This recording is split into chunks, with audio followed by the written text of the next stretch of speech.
This is the CHRILLCAST. I'm Chris. And I'm Will. And I'm Spencer. Spencer, what do you do? Besides living way too close to Nyarly and always forgetting to stop dead naming him with his real name, I do a weekly podcast called Shin Megami Tensei Network, where I talk about all things SMT, Persona, and everything else in between for way too long. And if you want to watch a very long-winded conversation about Halo Infinite, Shin Megami Tensei, Atlas, and everything JRPG, you can watch Atlas yesterday. is actually making Halo Infinite. That's how it's connected. It started as a Disney Infinity variant figure. Oh, then, that's true. Then it became Halo Infinite, and now it's Persona 5 Scramble. Yes, it became us just ranting about Persona 5 Scramble, which is actually what we talked to Nyarly about in our podcast with him. So go and take a gander at youtube.com/TORCHWOOD4SP and go subscribe to Spencer Presley, or also known as Shin Megami Tensei Network podcast. All right. And if you don't know who we are, I'm not sure how you're watching this video, so I'm just going to skip over us. We're going to be talking for, what is today, Will? It is TUBER Tuesday. Mm-hmm. And we're going to be talking about Nyarly, who has We're been gonna on say our... Manic Monday yesterday. Yeah, I know. I even talked about how you're going to do ASMR, so why don't you just do it for the fans, Will? All right, today is not Manic Monday. So today for the TUBER Tuesday, we're going to be covering Nyarly, which I already said. And as we get into this, I'm sure our guest is going to have some interesting things to say. But before we do that, I'm going to give you guys a bunch of stats, all the important, fun things that nobody cares about. So currently, Nyarly has just surpassed 51,000 subscribers, which is insane because he was at like 40 or maybe 39,000 when he came on our podcast, like not even, 2 months ago? Us. No. We have such a huge following, and they all jumped on his ship, so yeah. The CHRILLCAST bump is what they call it. Yeah, it is funny. Like everybody that comes on our podcast, like instantly, shoo, and then we're just sitting here like no more subscribers. Yeah. Man, I can't wait to get canceled after this episode. Clearly, that's the trajectory of where this is going. And his channel was created on July 16th, 2015. He currently has, and this is probably way off, so I'm gonna go look at the actual number here. Mm-hmm. He currently has 4.9 million views plus, which is nuts for having only 50,000 subscribers and a channel that's not that old. Yeah, well, a lot of his videos have way more than his subscriber count. So he's gained a lot from the fact that Persona 5 is killing it, and the SMT 5 trailer probably didn't hurt. The description on his channel says, "I'm a guy that does podcasts." I haven't seen one of those in a little while, but I'm pretty sure he's still doing that. He's got commentary, trivia, and reviews of various gaming, JRPG, and other weeb content with a focus on the Megaten universe and Atlas. And also he did a whole bunch of videos on that medical game. I cannot remember. Oh, Trauma Center. That's right. Yeah. And his I guess he's still got his contact email on here. You can get him there. And his banner's by Leeshart. Twitter.com/LeesHart1. So shout out to Leeshart. All right. What Nyarly is known for portion of our podcast is he's one of the largest content creators on YouTube for Shin Megami Tensei and Persona and all things Atlas. He is known for doing crazy challenge runs in very specific ways, like his no buffs run, or say, what was the Orpheus only run for Persona 3. He's also known for being a straight shooter and very straightforward in the community of Persona and Shin Megami Tensei and all things Atlas. He's very humble for having a channel that's blowing up like no other right now. I was very impressed with his manners and his being respectful of anybody he's ever worked with. It's pretty cool to watch. So I recommend you go subscribe to him. But in the meantime, we're going to tell you about his... And I'm going to tear him down. I'm going to point out his very first video on his channel, which we always do. Let me see. Sort by oldest. Do you know what it is before we get there, Spencer? I wonder if it's gonna be is it the Welcome to the Heretic Mansion, or? Yeah, that's what it looks like. Yeah, so hey, fun fact, the reason he started his channel was because him and whoever else I'm totally forgetting was on that podcast, that was in the short-lived days of people seeing Shin Megami Tensei Network existing and thinking, hey, we can Megami more Tenseis than these guys. So John and a couple of other guys started a side podcast, which I always recommend, half because I always welcome other people doing other things. Clearly, I don't corner the market on SMT content. I do for podcasts for some reason because I'm very stubborn. But yeah, so the Heretic Mansion started as him wanting to do his own little podcast thing with a bunch of other friends, and it, like, if you look at the trajectory of the other videos, it just kind of died off, and he ended up just starting to do like video essays or like discussion points with like Atlas or Persona stuff, and the challenge run stuff kind of came out of nowhere. But yeah, the podcast is really funny because it's very fortuitous you had me on, because not only do I live almost creepily close to him in real life, like the origin of his channel specifically comes from like him being a part of the SMTN community. You're wondering what neighbor you could see through that window you just discovered. Yeah, he's right now just unlatched the second bralette. I think that's like what you call one side of a bra. I don't know. So what do you think his most popular video is? Oh, unfortunately, I already know. It's probably the P3 run he did. But I'm in the weird camp of, because I know him, I am just like infinitely less interested to watch videos outside of like being a supportive friend. Like I can't get excited. Like his most recent like run update he did was like a part 4 for Nocturne. I was watching raw footage of that in my room like a week and a half before it went up, and I was like, I mean, it's cool, but it's like I can't ever have the perspective of like I can't ever be a fan because I've already become a friend. Like, you can be a fan and then become a friend, but you can't be a friend and then be a fan. Like, then it gets a little like weird. You're not wrong. I've found myself like having a hard time watching some of my friends' stuff unless I'm like critiquing it for them.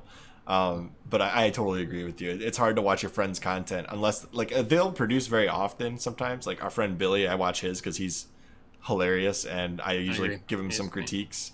Or like our buddy Tim from Tell Me More. Mm-hmm. Or actually, I take it back. I watch all my friends' content. I'm weird.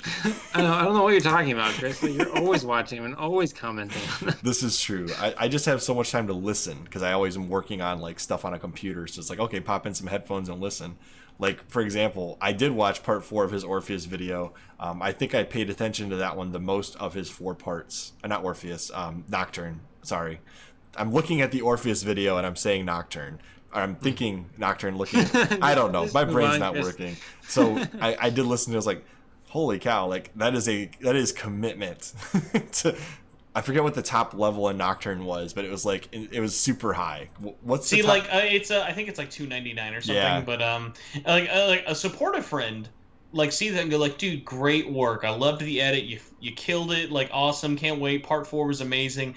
The mean actual reality friend of me is just like, come on, dude. You used Game Shark. You didn't want to grind for 9 hours to actually get to level 299. I need to see that sweat and the hustling. I don't want to see these Game Shark codes hanging around.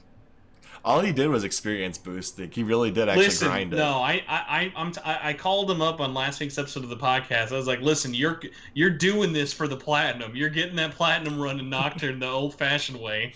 No Game Shark codes for this one. Oh, in the re-release, got it. Understand. Yeah. When you said platinum, I was like, there's no platinums on PS2. And then I realized, oh, you mean the re-release. Yes. That trophy list is going to be scary and fun. Can you imagine if they actually created a trophy like the Nyarly run? Like where you had to do no buffs? Oh, man. No, that would involve them being too self-aware of their fandom online, which clearly is, as we should talked about yesterday, will never happen. I mean, Halo implemented the lasso run. There's a possibility. The difference between an East and Western fandom, I'll tell you that. Fair. Very fair. So let's start with what we like about Nyarly's channel. What do we like about the channel that is run by our pal Nyarly? I'm gonna let either you or Will go first. I need Will to go first. I'm gonna sound like I'm bullying Nyarly if I keep going. All right. Honestly, I was gonna jump into, and I really like his delivery. I love his voice. So like that's an instant win for me. And then I also, although some of his thumbnails look a little bit busy to me, I still really like them. They're very eye-catching to me.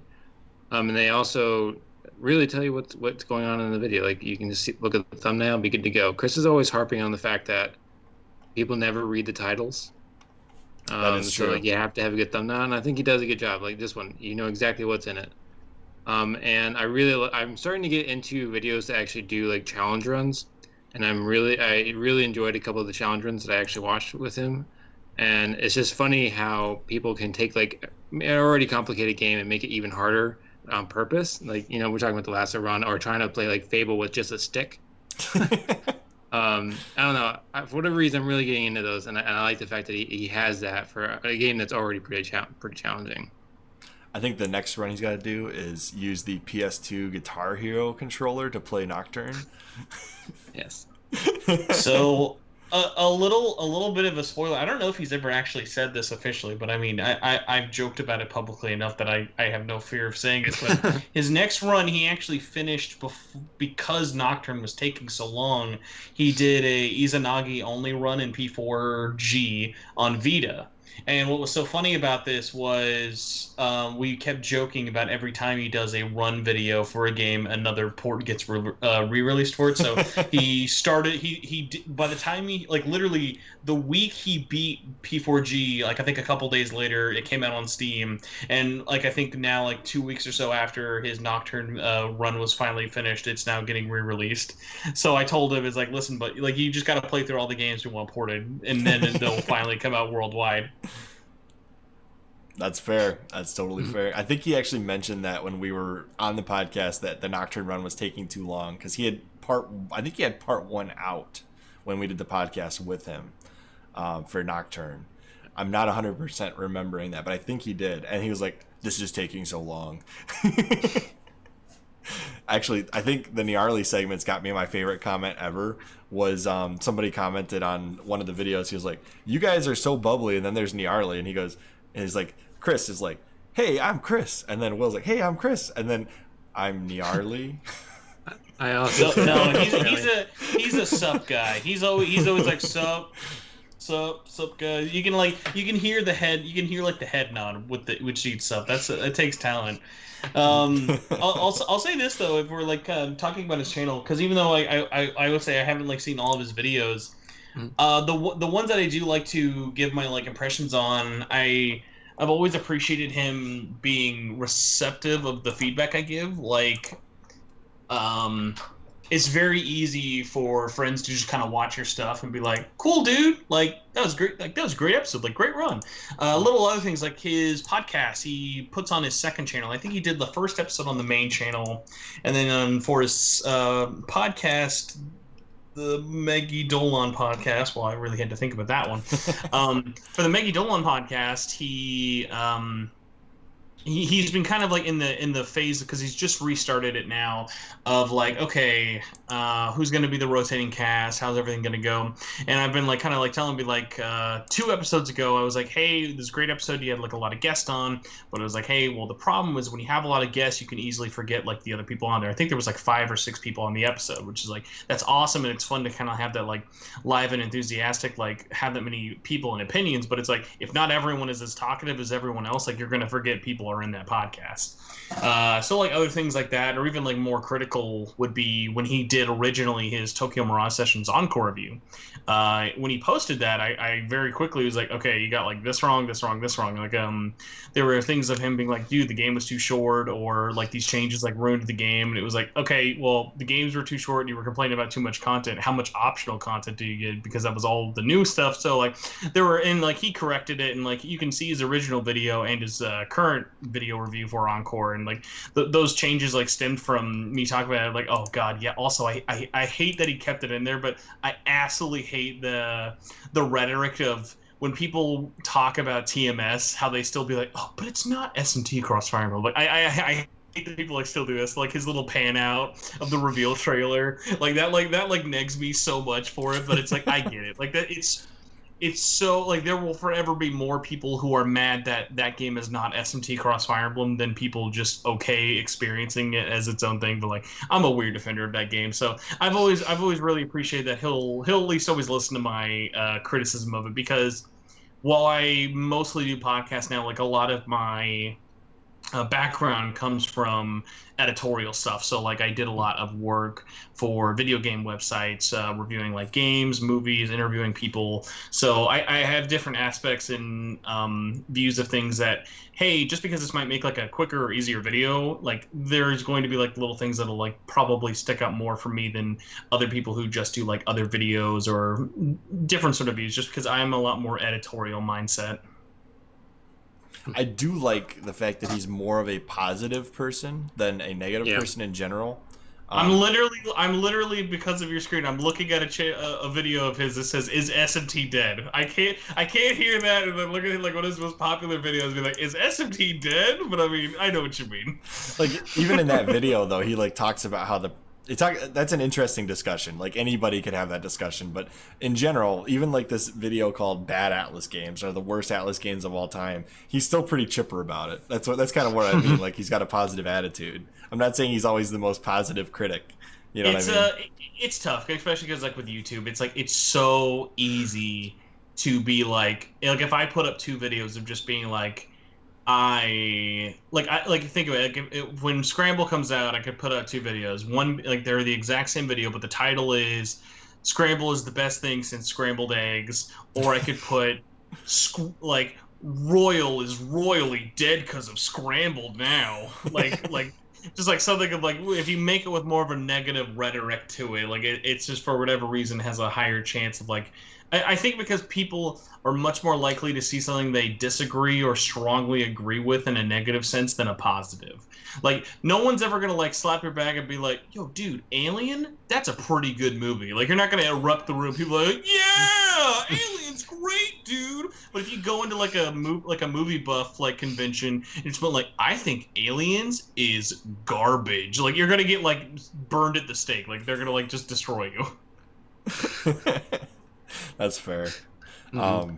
I have thought about using clickbait titles before, but we haven't done a clickbait title since like our first 20 episodes, and those clickbait titles were just humorous. None of it was actually meant to be like driving views or anything. Like maybe Will thought they were, but but I think that his not clickbait, but didn't like work. His eye-catching titles actually describe the video. So like you can't necessarily call it clickbait, but you could definitely call it maybe hate bait. Like Bad Atlas Games. Mm-hmm. You're going to get people that are looking for bad games, you know, just to crap on bad games. Kind of like how... what is going on the screen right now? What is that giant... That is Attack on Titan, and it is the 3DS version of the game, and it's garbage. One of the few Atlas USA games they released digitally only that no one was like, hey, you know what, that's fine. You can keep that digitally only. We didn't need a box version of that. You're good, guys. Like there's a good version of Attack on Titan that came out on the PS4, the Xbox One, and for some reason, some god-awful reason, they put it on the Vita and the Switch, and it runs like garbage on both of those. I haven't seen Attack on Titan 1 or 2 just because I'm like I need to like import those because if a physical version exists I will prioritize that over it. But I'm always interested to see like how some later games run, especially Koei Tecmo stuff, just because they're like port wizards are just like so crazy in terms of like how they get some stuff to run like amazing and then other stuff will be like, okay, how did you get this to run? Like Toukiden 2 is Monster Hunter World running on a Vita in terms of its like scale. It is a open world hunting game on like a portable handheld, which is just like insane that it even came out before World even was out. Yeah, anyways, sorry. I just totally threw us off on a tangent there talking about Attack on Titan. What I wanted to say was, though, like, his Bad Atlas Games video, I did watch the whole thing. I thought it was good. I was like, some of these games I didn't know even existed. Like, before this video, I did not necessarily know. I can't remember if I knew about this game being on the 3DS. Did you? Oh, well, I mean, I reviewed it, so I couldn't remember if you did or didn't. Yeah, I actually was helping him making that list at the time because he was like, oh, dude, there's, like, too many good Atlas games. Like, there's not, like, because originally the list was Atlas developed games, and he wasn't a fan of all the answers I was giving him. I was like, dude, Disney Kitchen on PlayStation 1 is an Atlas developed game. Give it to him. No. It's like, he's like, I don't want to talk about Disney Kitchen. Like, I mean, hey, I can't blame you. I'm just saying, I'm giving you the facts. If you want a bad Atlas game, Disney Kitchen is made by the homies. That's funny. I mean, I don't think anybody would be that upset if he said Disney Kitchen sucks. No, it's not it's similar. Like, I will say, I did before he even put the video out. I was like, if you don't include R.I.P.D. the game, I'm like going to come to your house and hurt you, because like that game is like my forever. Like, that is such a weird, hilarious, like, little thing of just like this movie spin-off game for a movie no one ever asked for, let alone remembers. Like, do you remember, like, if anyone here watching this remembers the movie R.I.P.D., good for you. And then let alone if you actually played that game, because it was just like the definition of no one asked for this and all the modes were garbage. But Atlas, hey, kudos to Atlas USA at the time. That was back when they were taking publishing risks. They weren't like that was the company who gave us stuff like Demon's Souls. So like that, I miss that era of them publishing weird stuff, whether it was good or bad. So and Demon's Souls is getting a re-release. Yeah, like I don't look back at like companies releasing bad games like, oh, what are you doing? I'm like, I'd rather have bad games and look back and laugh at them than be like, oh, why didn't this come out? Totally fair. Like Star Wars 1313 never came out. What could it have been? Who knows? So what do you guys think Nyarly should work on going forward with his channel? I actually talked to him about this recently because I'd be curious what you guys think. I told him, he's like, I want to talk about other stuff that's not just SMT or Persona. And I'm like, go for it, because it's like, no one's limiting you. Like, your channel's called Nyarly. Your channel's not called Atlas Nyarly. So it's one of those things of like, I think, assuming you kind of go in a natural flowing direction of like, hey, maybe talk about other JRPG companies, or maybe talk about other sort of genres that are semi-related and things like that for it. Like, I don't know how you guys feel about it. Be curious, because like one of my things like I love to be able to talk about, it's like I have such a crazy variety and vast interest in games. Like, even though I talk about SMT on a weekly basis and like run all these like communities for it, it's like I still get as excited about like stuff like the PS Vita or other things. And I know most people are that way. It's like not everyone lives their life one topic like for their whole life in terms of interest. And no, the last thing anyone wants to do is be like, a great example I always go to for channels that kind of burn out themselves and then scare off viewers is like JonTron.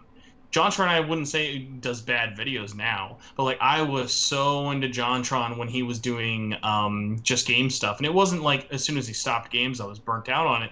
It was he started moving into just commentary for other things on top of having a higher budget and doing things in studio and feeling a whole lot less like original, like his original videos, that it got to a point of like, I'm not here for the humor. I'm not here for whatever you're making fun of. Like, I don't care how like hilariously funny this Gwyneth Paltrow video you're going to talk about is. Like, it's just not for me. So it's just like stuff like that burns people out, and I get it. Like that, like stuff like that happens. Like another channel that did it for me was like, to an even lesser extent, like I can go back and watch old JonTron videos, be like, oh, I enjoyed his old videos for whatever. Whereas like I cannot stand like any Cat Icarus video, and the fact that I was once subscribed to him at all was like, wow, this goes to show how much me being a fan of Oddworld will get someone, and even that is not that far. Are you a fan of other SMT channels besides like Nyarly? So it's really weird. So I'm at the point where like anyone, I guess that I know of, I'm already a friend of. Like, and the only like kind of odd chance would be like, so another big one is LaRue, who I've been friends with for years because of SMTN. Oh my gosh. I know there's more popular ones. Like, I know there's like some dude who like reviews like hentai and stuff out there who sometimes talks about Persona waifus. Like, a lot of like the bigger boys I'm so disconnected with. Like, in terms of like, if you look at my YouTube subscription, it's like I look at news and I get like gaming general opinions. Like that's a lot of the stuff I intake just because I like to be as up to date as possible with things. This channel doesn't feature any other channels. Yeah, I need to do that. I mean, I think if you look at my like, I think if you look at my I mean, geez, I'm still linking my Patreon. I've like closed from like forever ago. Yeah, I did notice that. I mean, hey, you remember when, like remember when like asking money from people didn't feel scummy? There have been so many points this year, much like releasing Scramble, where I've been like, I'm gonna restart my Patreon up. And like, it doesn't feel right. It doesn't feel right. It doesn't feel right. I need to update my my stuff for it. I've just been on fun autopilot mode of doing the bare minimum each and every week. But no, like yeah, getting back to it, like other people on there, it's like if I know about them, like Maka or like Gab, like I met them through other content creators and I've been more friendly with them as opposed to I sought them out beforehand. Because another thing, and this kind of goes back to my editorial roots, is like if I know someone does an SMT podcast, while I'm like all supportive of it, I have no reason to listen to the whole thing because it's like not that I don't interest your opinion. It's kind of similar to like if I'm reviewing a game, I would never listen to another review, or in most cases, I don't like to listen to reviews before I play it because it's like whether you think it's going to greatly or minorly impact your opinion, your brain's going to know about it more than you are.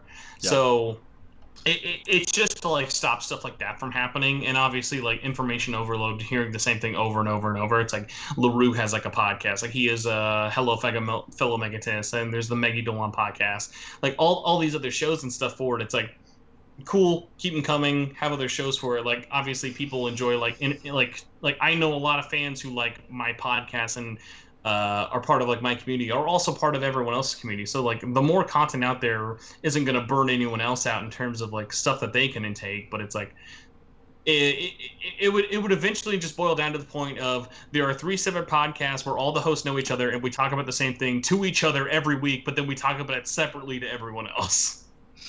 So the reason I asked was Nyarly he's got a few people that he likes to collab with, but I think it'd be cool to see him collab with other channels. Kind of like what he did with us, where we talked about a game that I didn't even know he was interested in, and for the life of me, I can't recall what it was, but it was on our Fandom Friday episode. Do you remember what I'm talking about, Will? It was like that zombie game that was on Steam and also on the PS2. But just having him collab with other channels where he's getting out of his shell of Shin Megami Tensei and just seeing how people react to him doing that, collabing on other channels, might not be a bad route for him to start looking at covering other stuff. Yeah, for sure. So, like, I know he's talked about collabing with, I don't know if you're a fan of Snickety Slice, but he's like, I've tried reaching out to him, but he doesn't really ever respond. So there's that. I know he's tried to reach out to, I think he said Johnny Awesome, maybe. Could be wrong about that one, but I think he said he reached out to him and hasn't heard back yet. But I think collabs on Let's Plays or, like, maybe even a debate on something would be interesting to hear him talk to somebody about. Like, even if you guys had a banter back and forth for an episode about, like, maybe he's defending something and you're in support of it or against it, I guess, because if you're defending and supporting, you're both on the same side. But it might be interesting. I think it's very clear he's a coward. He doesn't want. He'll see me in person, but he won't let it officially be known that we coexist in the same air and the atmosphere. My dream video I want to do with him really bad is go to his house and do an MTV Cribs with his game collection so that people can truly understand how much his game collecting habits hurt me. He likes rare games just as much as the next folks, but what he does that always like bothers me to no extent, like not enough to like actually like hurt me at my core, but like I'm not a sealed collector, but Nyarly's the opposite. He will see a loose disc of a rare game, be like, good for me. I'll throw that in my CD binder and never need a case or manual for this thing. And I'm like, I don't know how you can do this. But he's like, dude, I got Rule of Rose for $1. I'm like, yeah, because it looks like he found it on a highway. But it's like, dude, it runs, though. It's Rule of Rose. And I'm like, listen, he's happy. That's all I need to know. If I can show the world. It's like one of those like documentaries where like, the dude filming it has no idea that the people... No, it's like the dude it's on has no idea that the people filming it are utterly fascinated by his most mundane thing. So it'd be like that. It'd be like, look, he keeps all of his cartridges in a plastic box. Doesn't matter what system they're in. They're just... As long as it's a cartridge, they'll put them all together. It's like, oh, it's so fascinating. It's so that he's not doing anything wrong. You just don't ever see it with collectors that way, you know? That's fair. Yeah, I'm more of a box manual and cart or disc kind of guy. Mm-hmm. And Will's like, I'm gonna collect every legendary version of Halo there is. I did it. It's completed. There you go. So as far as his channel goes, like I said, I think more collabs is good for him, especially if he can find bigger channels or good debates that he could have on his channel. So like something with you, maybe a collector's debate would be a opening for him to discuss his feelings on collections versus your feelings on collections, and maybe have like a interesting debate on that. Even like, does it matter if you have all these things? Like intrinsically, is there any more value to the game if you can still play it, right? Like Nyarly might say, "Who cares?" and you'd be like, "What?" That would be a cool video. That'd be a cool video. I hope so. If I can spike the mic that much, I'll be happy. And then the other thing that we got to do to finish this video out is, what's our prediction for Nyarly going forward? I think he's going to keep growing. I mean, clearly he's growing really fast right now, and I know you attributed that to like Scramble and just Persona 5 in general doing really well. But I don't know. I think the fan base for these games is growing exponentially right now. So if there happens to be another port or game announced this year, I mean, he's going to blow up even bigger than he is. 100%. What about you, Spencer? It's tough. I mean, obviously, like, I don't see it like slowing down for a particular reason. It's just so hard to tell because, like, even if you look a year ago, how drastically different it is. So I think it always depends. Like, could be like bigger stuff of like, well, P5 did a lot for the fandom in terms of like making community stuff grow. Like, even little weird things of like, hey, like, look at like what Joker and Smash did for like just people who talk about P5. So it's like you never really know what's going to be like that spark or like how long it's really going to go for it. Look at that handsome mug. Look at that little boy. You close your eyes, you're like, what's this guy look like? You open it and go, not like that, but that's what it is, guys. I can confirm. That handsome mug makes those dulcet tones that Will listens to every night. Yeah. I also find it shocking. I think that's like a body double or something. It's a body. It's his dad behind him. Yeah. he's got like a stogie and the Arnold glasses going. Yeah. Mm-hmm. I actually have a friend in my friend circle that kind of looks similar to Nyarly and has a voice. Wait a minute. Like him. Are you saying there's a white guy with brown hair and glasses who likes video games? That's such a minority. How could there ever be another one of those? I mean, he looks a lot like Nyarly, and he has a voice just like him. That's what I'm saying.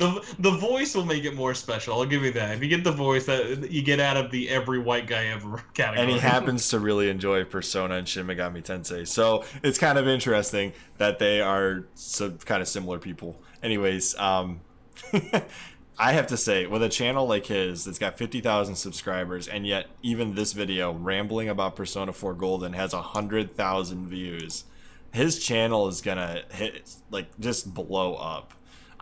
He doesn't have a video that's got less views than he has subscribers. That is insanity. Oh, never mind, his podcast.